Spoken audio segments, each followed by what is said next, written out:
अस्सलाम वालेकुम नाजरीन, आप देख रहे हैं JN न्यूज़ और मैं हूं आपकी होस्ट रुबीना चौधरी।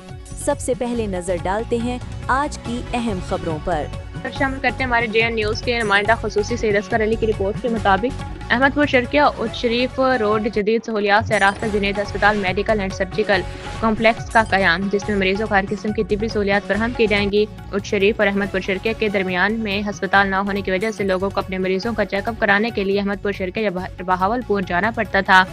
जुनैद अस्पताल मेडिकल एंड सर्जिकल कॉम्प्लेक्स के क्याम से अब मरीजों को इमरजेंसी की सूरत में कम से कम वक्त में अस्पताल तक रसाई मुमकिन हो सकेगी और खासतौर पर देही इलाकों के लोगों को इलाज, मुआवजा और मुख्तलिफ टेस्ट वगैरह के लिए बहावलपुर जाना पड़ता था। इन मरीजों के लिए जुनैद अस्पताल मेडिकल एंड सर्जिकल कॉम्प्लेक्स जिंदगी की उम्मीद है।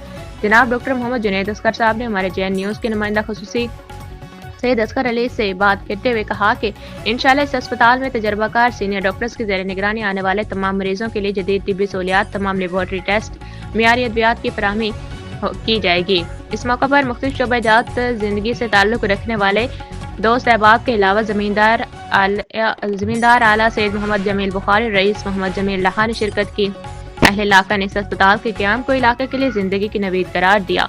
सैयद असगर अली, नुमाइंदा खसूसी JN न्यूज़ उच्च शरीफ।